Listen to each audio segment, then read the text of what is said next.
Hi everyone, this is Dan Clanton, and this is our mini lecture over Exodus chapters 1 to 24 and chapters 32 to 34. The first thing that should strike the reader of the book of Exodus is the very obvious connection the author wants to make with the book of Genesis. So I've given you in the text box here a little précis of the first 10 to 11 verses of the book of Exodus, and you can see very clearly that the author here is wanting to make a connection between the story of Israel, Jacob, and Joseph.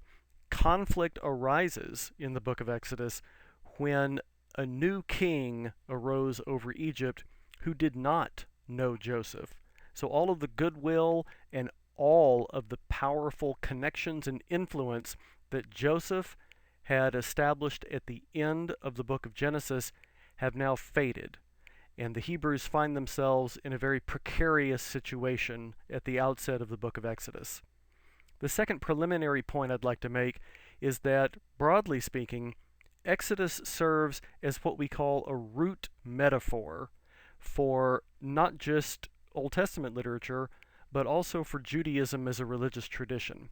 That is, it serves as a central conceptual category for the understanding of history and the formation of identity. And we'll see how this works out as we look at the story. So let's begin by taking a look at the first chapter of Exodus. As I mentioned, there's a new king or a new pharaoh who has taken control in Egypt who does not remember Joseph. That is, who's not interested in continuing the kind of reciprocal relationship that prior pharaohs had with the people of Joseph.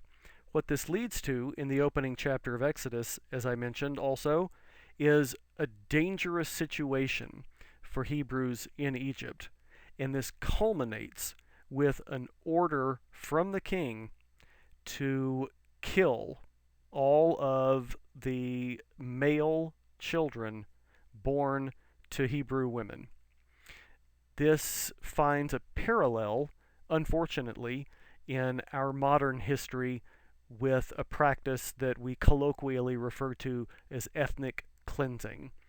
That is, a majority group trying to eradicate a minority group through murder and through systematic assassination. Now, the interesting thing about this order is that it is countermanded in Exodus chapter 1, verses 15 to 21, by two Egyptian midwives.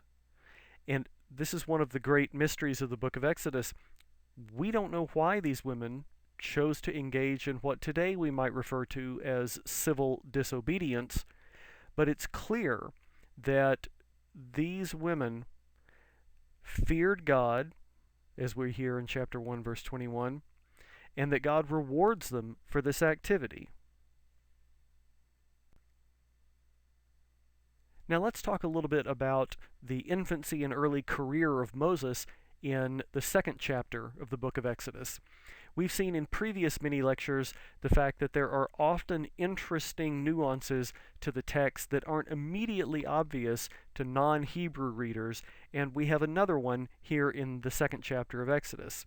In Exodus 2, verse 3, we hear that this Levite woman got a papyrus basket for her son. The word in Hebrew there is tevah, and it's only used twice. Once here to talk about the basket that the Levite woman procures for her son, and once way back in the story of Noah to describe what he puts everyone in. So we could translate this as a papyrus ark into which the baby Moses is put. And there's a very important connection there if you think about the function of the ark in Genesis chapters 6 to 9. The function there is of preservation, of survival, and that's exactly what this ark in Exodus chapter 2 verse 3 functions as well, not just for the young child, but also for the people of God. Another interesting characteristic of this second chapter of Exodus is the role that Moses' sister Miriam plays. If we look in verses 5 to 10, what we see is that Miriam really is the one who facilitates the reunion between Moses and their mother. The image is of Miriam walking along the side of the river, making sure and watching over her brother in the ark, and making sure that when someone finds him, that she's there ready to make the suggestion that he be given out to a Hebrew nursemaid. And because of that, Moses is able to grow up with a sense of his family's religious identity. Another small piece of trivia that you might find interesting, in chapter 2, verse 6, we hear that one of the reasons that the daughter of Pharaoh opens up this ark and finds Moses is because he's crying. Believe it or not, this is the only instance in which a child is reported to cry in the entire Old Testament. And as you might imagine, traditional scriptural interpreters love to ask why that is. And one of the most common explanations is that already, as an infant, he's weeping because of the situation of his people. Fast forward just a few verses, and Moses has already grown up. There's a large gap between verse 10 and verse 11 here. One of the first things we hear about him is that he murders an Egyptian and hides the body in the sand. Now, why does Moses do this? And what does it tell us about that religious and cultural identity that's fostered because of Miriam's activities that I mentioned just a minute ago? Once this murder is discovered, Moses runs away, flees from Pharaoh, settles down in a land called Midian in chapter 2, verse 15. And here we have what we refer to as a type scene. That is, it's a conventional plot device that allows authors to give a little wink to their reader to let them know, well, I've moved this character over here, and you certainly know what that means. Well, if you've read through the book of Genesis, you know that there are several encounters between men and women at wells, and those always lead to marriage or some sort of intimate relationship. Well, the author of Exodus must be well aware of the book of Genesis, as we've already indicated, because here he wants to show that Moses is probably better than those folks that we heard about in Genesis, because when he goes to a well, he doesn't encounter just one woman, he encounters 7. Moses is a pretty big deal. Chapter 2 ends with a very important narratorial comment. That is a comment by the narrator in verses 23 to 25. We hear, after a long time, so we're not sure how many years have passed from the preceding story of Moses to what we're hearing now. After a long time, the king of Egypt died. The Israelites cried out, and then we hear several short, staccato Hebrew verbs. God hears, God remembers, God looks, and God took notice. These are fundamentally important theological claims that the author of the book of Exodus is making here. Gods in the ancient Near East routinely were petitioned by humans, but never responded, never intervened, because why would they? What could humans offer them that would make it worth their while? But here is something that is virtually unheard of. A powerful deity in the ancient Near East looks down, notices the plights of humans, and decides that they're going to intervene in human history to help those people. It's a remarkable passage. and we'll see how that relationship develops. Now let's take a look at a very important section in the book of Exodus, the revelation at Sinai. In our previous mini-lecture, when we discussed Hagar, we talked about her theophany, that is, her encounter with a divine being. Here again, in Exodus chapter 3, we have a theophany. Moses encounters God. And we know that this is going to be an encounter on holy ground because God tells us so in chapter 3, verse 5.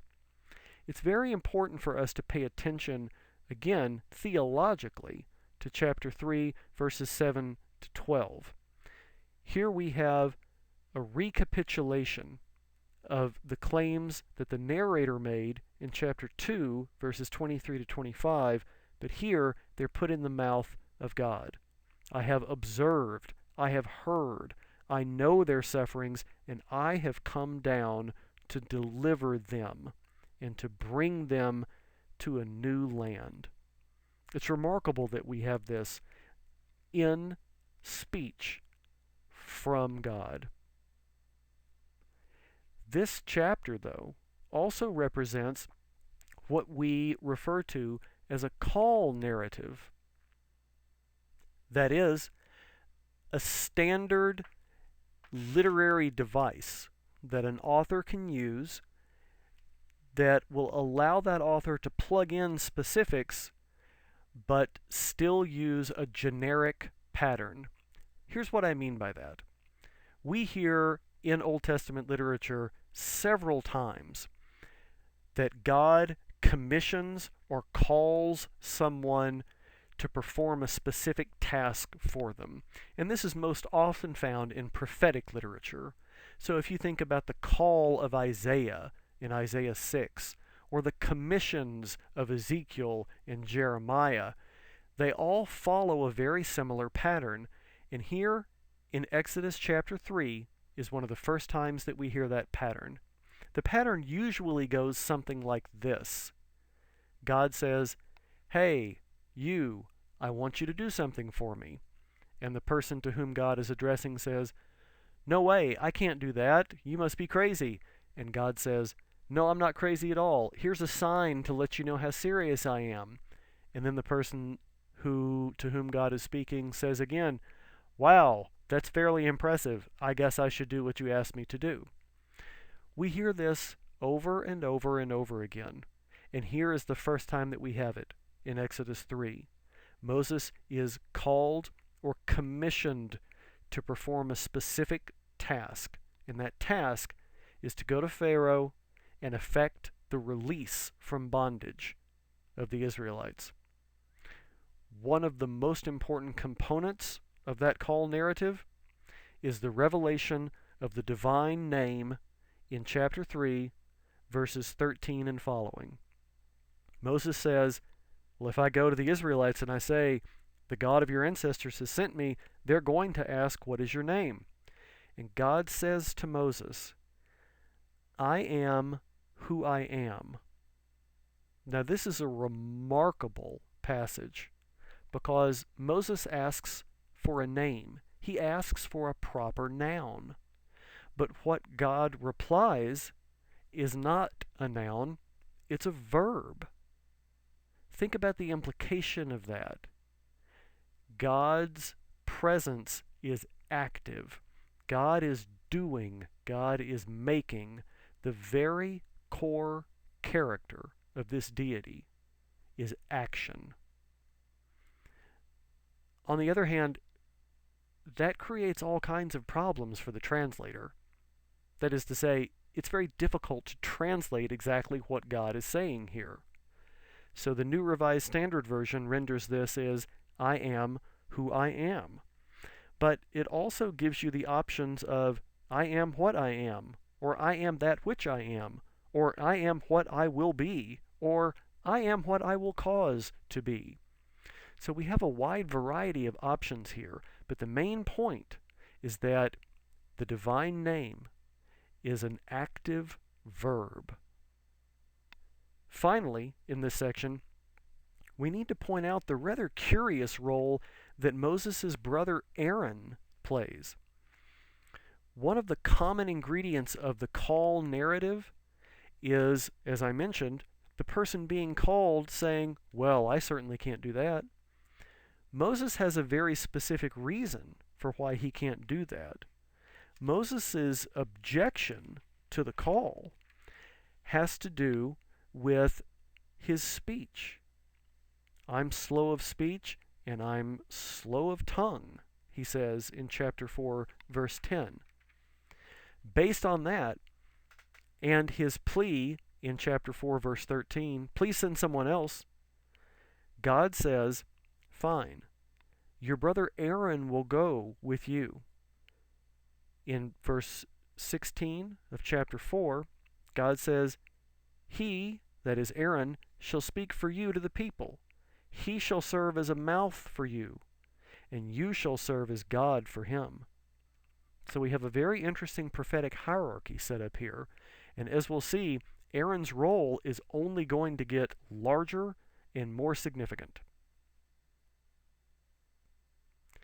Before we take a look at the plagues specifically, I want to mention 3 ways in which the plagues can be understood in a broad sense. First, the plagues can be understood as creation gone berserk. That is, there is an understanding, as we've seen, that God is responsible for not just creation, but also maintaining the orderly progression of that creation. So God makes sure things work the way they should work. But what happens if God steps back a tad? What happens if God removes God's hand slightly from the wheel? Well, the plagues could be indicative of what might result if that happens. So creation gone berserk. Secondly, the plagues can also be understood as ecological signs. That is, we make a distinction between things like miracles or signs. We talked in a previous mini-lecture about the fact that we're dealing here with a pre-scientific worldview, so that miracles might be understood differently in that context than in ours. We understand in our context that the universe operates according to certain set natural laws. So if something were to violate those set natural laws, we might indeed look upon that as some sort of miraculous occurrence. Whereas in the ancient world, everything was understood to function as the will of God. So if something does go out of whack, if something unexpected happens, then that would be understood to be a sign, something that needed to be interpreted within a particular framework. So if something happens, like frogs falling out of the sky, for example, then that would be a sign that needed to be interpreted within a particular theological worldview. So the plagues could be understood as ecological signs. However, the most common way of understanding the plagues is that of divine battle. That is, the Egyptians looked upon Pharaoh most often as a living god. So here we have, on the one hand, a living god of the Egyptians, and on the other hand, a living god of the Hebrews. So the plagues represent a kind of battle for strength, or maybe to put it a little more subtly, an opportunity for the God of the Hebrews to demonstrate his power and authority over the God of the Egypts. Now, the plagues are organized in a very obvious fashion. What we have are 3 sets of triadic signs. And here's what I mean by that. So as you can see, we have 3 triads here, and I've tried to break them down not just by their progression, but also to indicate the important characteristics of each of these plagues that I'd like you to understand. Obviously here we have a mixture of the J and the P source material, and obviously we have a mixture here in terms of who performs these signs. It might be surprising to some of you that Moses does not perform many of these signs. In fact, Aaron performs the first 3 signs all by himself. And as you can see, the Egyptian magicians are able to replicate the first 2 signs. It's only with the 3rd plague that the Egyptian magicians realize that they're dealing with something outside of their knowledge.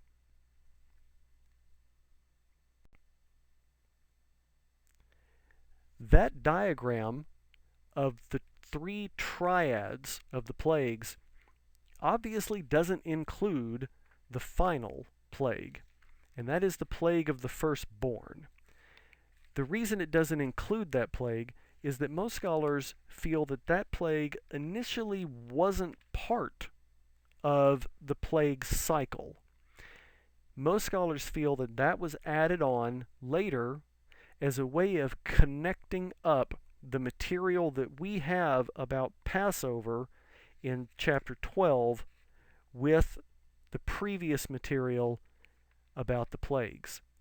So, what is the Passover, and what in the world is it doing here?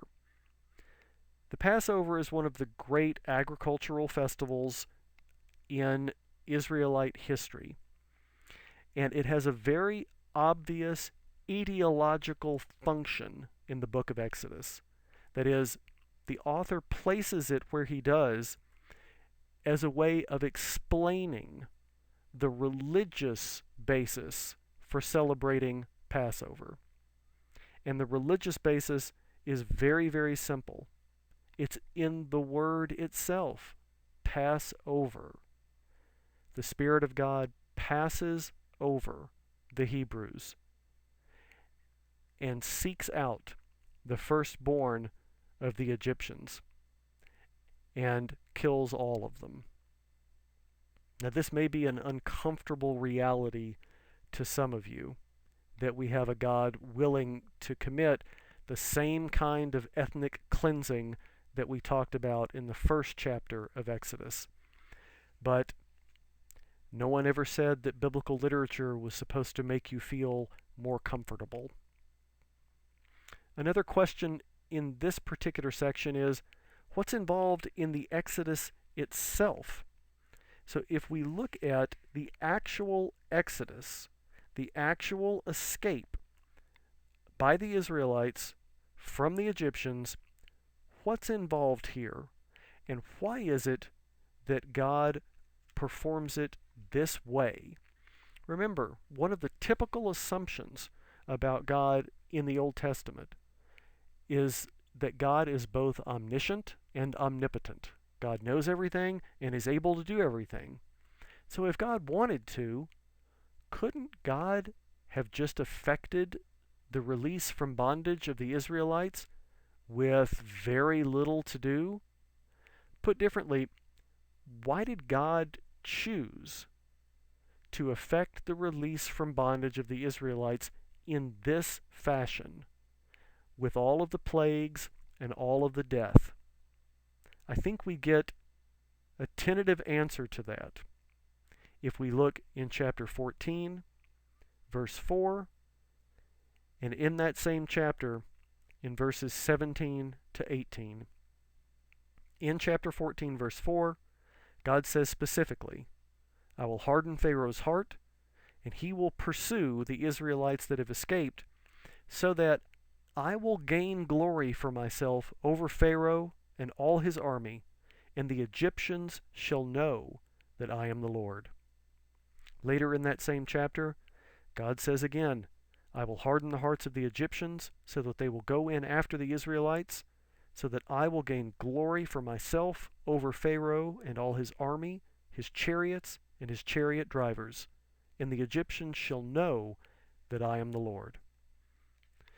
So again, this perhaps speaks to the divine battle model of understanding the plagues. God here clearly seems intent on proving God's might and identity to the Pharaoh and to the Egyptians. And the way in which God does this uncomfortably involves a great deal of destruction and a great deal of death. But once we move into chapter 15, there is an abundance of happiness, of song, of praise, and this image of God as a divine warrior is found very, very clearly in this song. Chapter 15, verses 3 and following. The Lord is a warrior. Pharaoh's chariots and his army he cast into the sea. Your right hand, O Lord, glorious in power, shattered the enemy. Who is like you, O Lord, among the gods? Majestic in holiness, awesome in splendor. So this very clearly is a celebratory song that addresses a military victory. Now we have lots of images of God in the Old Testament. This one in particular highlights the military, the warrior-like aspect of God's identity. And as we'll see, that's certainly not the only image of God that we find in the book of Exodus.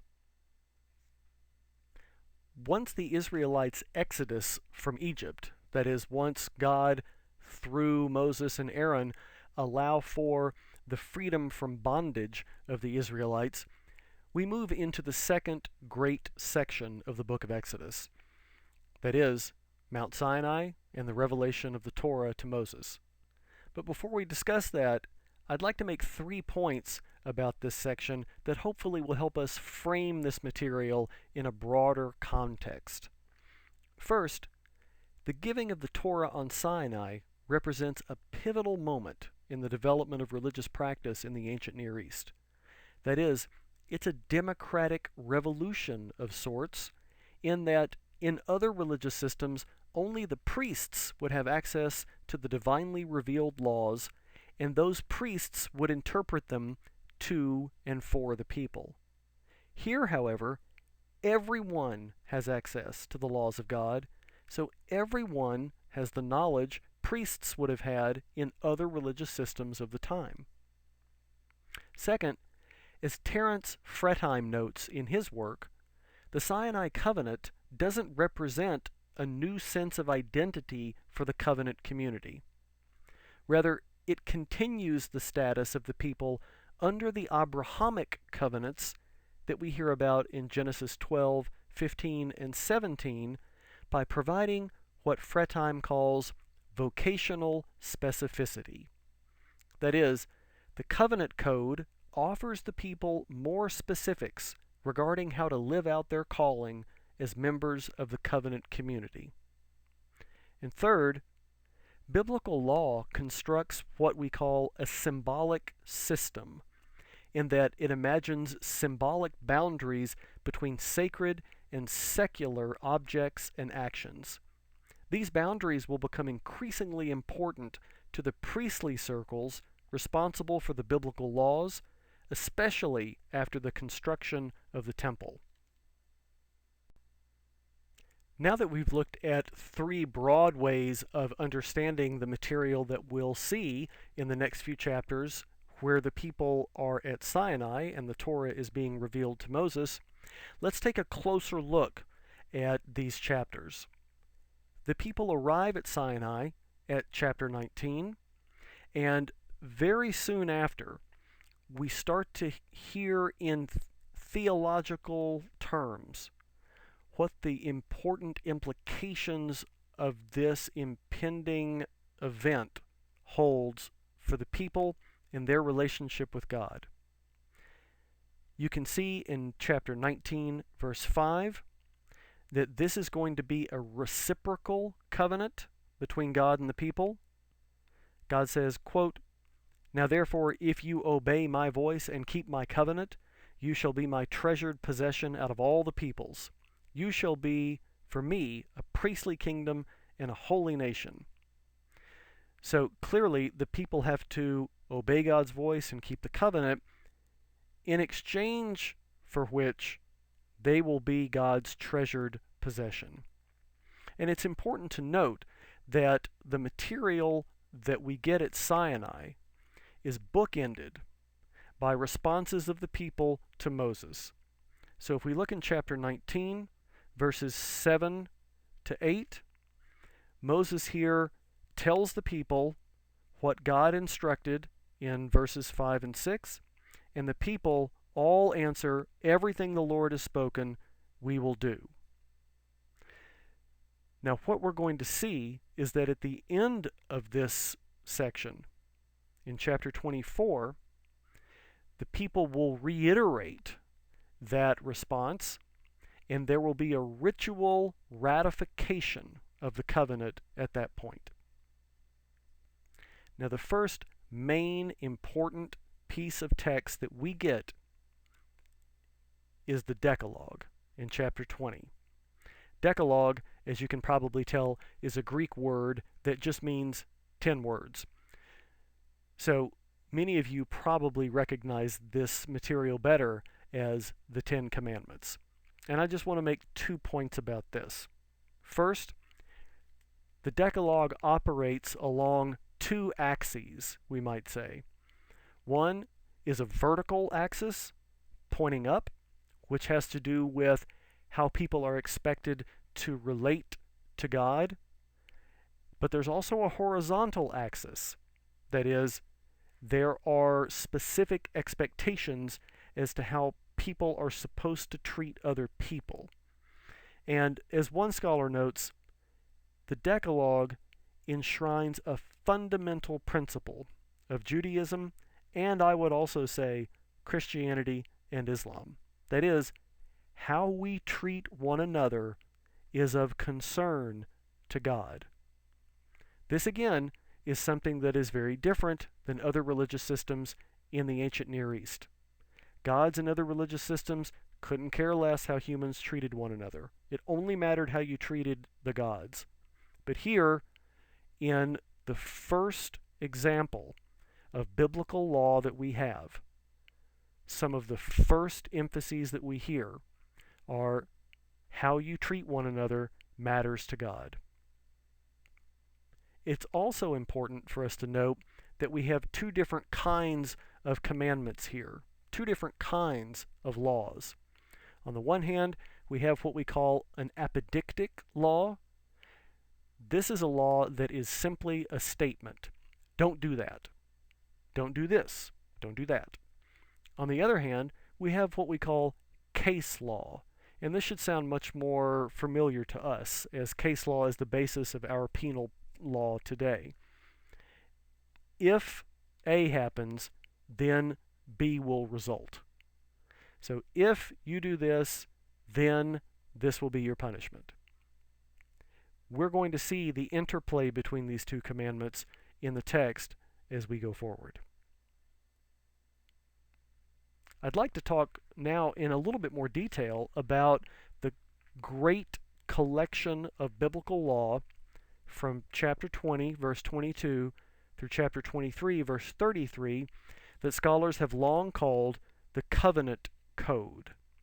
This is the greatest collection of biblical law that we have, except for what we call the Holiness Code in the book of Leviticus. And what I'd like to do is point out just a couple of aspects of this covenant code in the hopes that by doing so, you can see why this is so important. First of all, we hear in chapter 21, verses 1 to 11, material about how slaves are supposed to be treated. I can't overemphasize how remarkable this is in its context. To start a law code with a discussion about how slaves are supposed to be treated is unique among ancient Near Eastern law codes.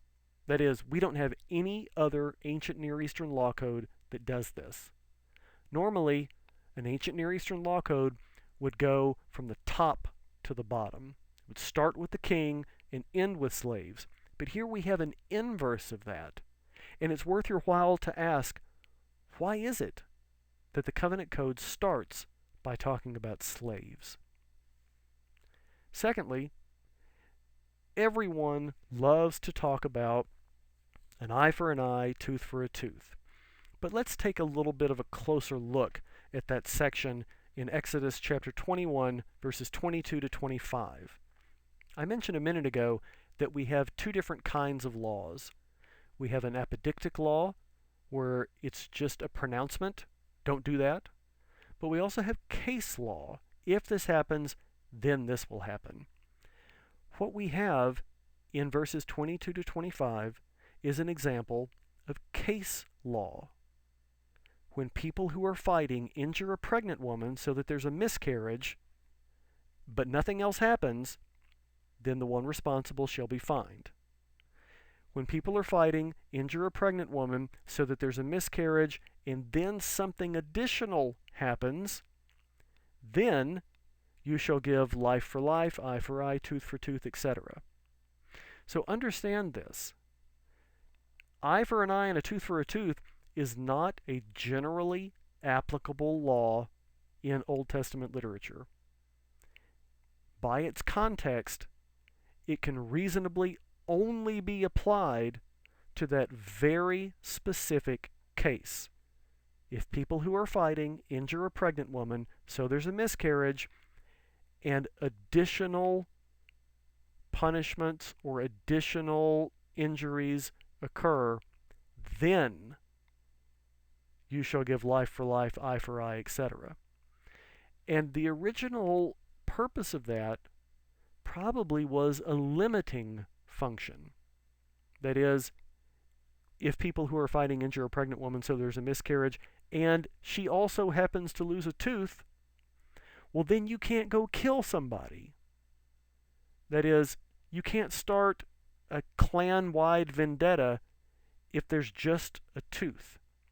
If there's a tooth, then that's all you can do, is lose another tooth. So it's important that we remember that. Third, the covenant code shows a remarkable concern for foreigners. If you look in chapter 22, verses 21 to 27, we hear, "You shall not wrong or oppress a resident alien, for you were aliens in the land of Egypt." This is remarkable for two reasons. One, we generally don't hear a lot of concern about foreigners. But two, it is very rare in ancient Near Eastern law codes to be given a justification for a law. Most ancient Near Eastern law codes were understood to be divinely revealed, so there wasn't a need to provide any kind of justification. The divine origin of the law would make that superfluous. Of course you had to obey the law because it came from God. But here, though, we're told you shall not wrong or oppress a resident alien because you were aliens in the land of Egypt. That is, you shouldn't treat people that way because you remember what it was like to be like them. So here we have an ancient Near Eastern law code that is providing a justification, and that justification is empathetic memory. You remember what it was like to be a foreigner. You remember what it was like to be an alien. So you shouldn't treat foreigners or aliens like that. It's an absolutely remarkable piece that we have here. Fourth, we also have concern for the poor addressed in the covenant code. In chapter 23, verses 10 to 11, we hear about a system that has been set up that allows for a field to be left unharvested every 7 years. And I'm quoting, "so that the poor of your people may eat." Now, this is an ancient form of Social Security, but it's not a handout, understand. The field is left unharvested. So those who are poor, those who are destitute, have to work to get that grain so that they can eat. What a remarkable find in an ancient Near Eastern law code. Not just, as I mentioned a minute ago, the cultivation of empathetic memory, but a sensitivity to the poor. There's dignity in work. There's less dignity in a handout. In this section in the covenant code allows the poor their dignity. Now, as I mentioned, at the end of the covenant code, we have a covenant ratification ritual that begins in chapter 24, verse 3, and ends in verse 8. It should sound very, very familiar. So we have an initial agreement by the people. Moses then writes down, quote, all the words of the Lord, end quote. There is an altar built, offerings made. There's a public reading of the book of the covenant in chapter 24, verse 7. The people agree again in chapter 24, verse 7. And note, this is exactly the same agreement that we saw in chapter 19, verse 8, except there is an addition. It's not just all that the Lord has spoken we will do. Now, it's all that the Lord has spoken we will do, and we will be obedient. So the people's guarantee of obedience is what seals this covenant. And as I mentioned earlier, everyone hears what they're agreeing to. There's no secret knowledge here. Everyone knows what is included in the book of the covenant. Finally, at the end of chapter 24, we hear that Moses ascends the mountain. Moses went up on the mountain, and the cloud covered the mountain. Now, what we're going to see is that when we pick up in chapter 32, we pick right up at the end of chapter 24. Here's what I mean. When we start reading at the outset of chapter 32, it's as if chapter 24 is concluding.